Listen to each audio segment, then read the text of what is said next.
बीच में थोड़ी घबराहट बढ़ गई थी कि इतनी तेज़ी से क्या कोरोना बढ़ रहा है दिल्ली के अंदर। लेकिन पिछले 3 दिन में थोड़े से केस कम हुए हैं। अभी इसको और भी कम करना है और मैं अभी भी अगले कुछ दिन में कैसे होता है उस पर डिपेंड करेगा। मैं उम्मीद करता हूं कि अगले कुछ दिन के अंदर केसेस और कम होंगे बढ़ने की बजाय। कल 67 केस आए थे और कल हमने ये जो 67 केस हैं 2274 सैंपल की टेस्टिंग में 67 केस आए थे। तो इसका मतलब बहुत तेज़ी से अभी नहीं बढ़ने लगा है।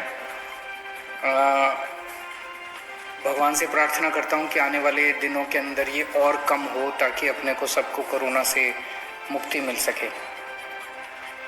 एक मेरी आप लोगों से अपील है, कंटेनमेंट जोन्स जो हैं, जो हमने लॉक कर दिए हैं, सील कर दिए हैं, जो 71 हो गए हैं आज दिल्ली के अंदर। टोटल 71 जोन हो गए हैं कंटेनमेंट के, जो बिल्कुल सील कर देते हैं हम लोग। अंदर से कोई बाहर नहीं जा सकता, बाहर से अंदर नहीं आ सकता। और अंदर भी जो लोग रहते हैं उनको अपने अपने घरों के अंदर रहना होता है, घर के बाहर नहीं निकलना होता।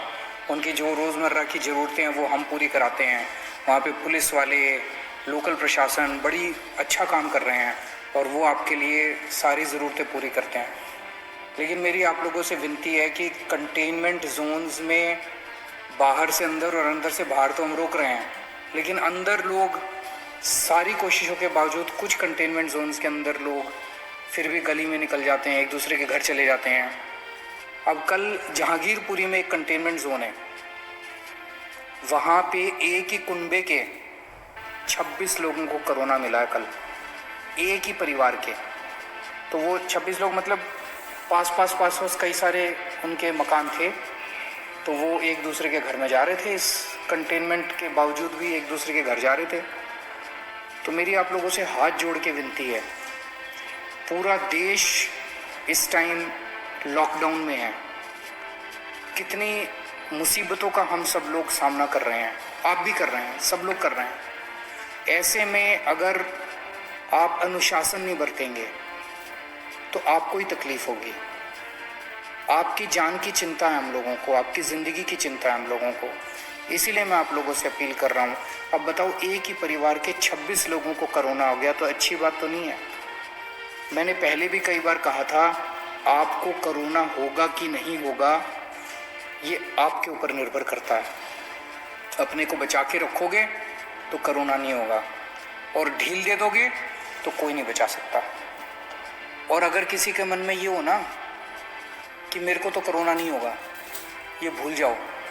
ये कोरोना ना तो बहुत बड़े किसी मंत्री को छोड़ता और ना चपरासी को छोड़ता। इससे कोई नहीं बच सकता। कोई धर्म, कोई जाति, कोई अमीर, कोई गरीब, कोई नहीं बचा हुआ। तो कोई इस गलत फहमी में मत रहना कि मेरे को तो कोरोना नहीं हो सकता। कहीं किसी को भी हो सकता है और कहीं से भी आ सकता है, पता भी नहीं चलेगा। तो अपने आप को बचा के रखो। अगर कहीं पे कंटेनमेंट सरकार ने कराया तो सोच समझ के कराए, कम से कम वहाँ तो एकदम बहुत सख्ती के साथ अपने घर के अंदर हो। आज सरकार ने एक अहम निर्णय लिया है। अभी कुछ दिन पहले हमने निर्णय लिया था कि कोई भी डॉक्टर, नर्स, अस्पताल में काम करने वाले सरकारी जितने सफाई कर्मचारी, जितने लैब टेक्नीशियन जो अस्पताल में काम करते हैं, कोरोना के मरीजों का इलाज करते वक्त अगर उनमें से किसी को भी कोरोना हो जाता है और अगर उसकी वजह से डेथ हो जाती है तो उसके परिवार को सरकार 1 करोड़ रुपए की सम्मान राशि देगी। लेकिन हम देख रहे हैं कि बहुत सारे दूसरे लोग भी हैं, दूसरे कर्मचारी भी हैं जो कोरोना के मरीजों की सेवा करने में लगे हुए हैं। जैसे पुलिस है, पुलिस के लोग रात दिन कोरोना के मरीजों की जगह जगह सेवा करने में लगे हुए हैं। उसी तरह से हमारे सिविल डिफेंस वॉलंटियर्स हैं जो रात दिन इनकी सेवा करने में लगे हुए हैं। हमारे बहुत सारे प्रिंसिपल्स हैं, टीचर्स हैं जो खाना बांट रहे हैं सब लोगों को। अगर किसी भी कर्मचारी को जो कोरोना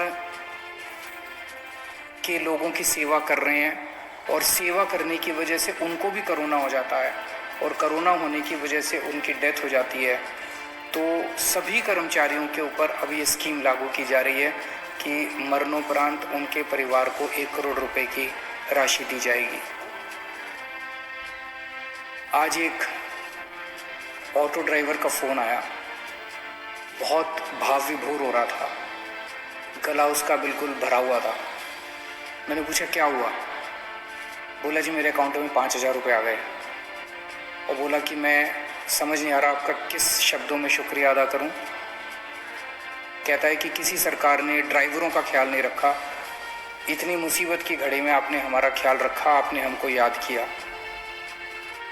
मैं किसी पे एहसान नहीं कर रहा, ये पैसा मेरा नहीं है, ये आप ही का पैसा है, आप ही के काम आना चाहिए और मेरा ये फ़र्ज बनता है जो कुछ मैं कर रहा हूँ। मुझे खुशी है आज हमारे ऑटो वाले, ग्रामीण सेवा वाले और जितने टैक्सी वाले, ई रिक्शे वाले, जितने ड्राइवर्स हैं, जितने भी, सबके अकाउंट में पैसे पहुंचने चालू हो गए हैं। 1 लाख के करीब अभी तक एप्लीकेशंस आई हैं, अभी भी वेबसाइट चालू है, एप्लीकेशंस आ रही हैं और कल से पैसे उनके अकाउंट में जाने चालू हो गए हैं। जो जो लोग अप्लाई कर रहे हैं उनके जांच कर रहे हैं, हम उनके डॉक्यूमेंट्स की जल्दी जांच कर रहे हैं और उनके अकाउंट में पैसे जाने चालू हो गए हैं, 5-5 हज़ार रुपये हर एक के अकाउंट में। और पूरी दिल्ली के अंदर इस टाइम 60 मशीनें लगी हुई हैं हमारी सैनिटाइजेशन करने के लिए और दिल्ली के काफ़ी इलाकों में सैनिटाइजेशन हो चुका है। जगह जगह मशीनें जा रही हैं। आपको भी, आपके इलाके में भी आएंगे, लेकिन अगर आपको भी पहले कराना है अपना सैनिटाइजेशन हमें ज़रूर बताइएगा, हम आपके इलाके में भी सैनिटाइजेशन मशीनों के द्वारा करा देंगे।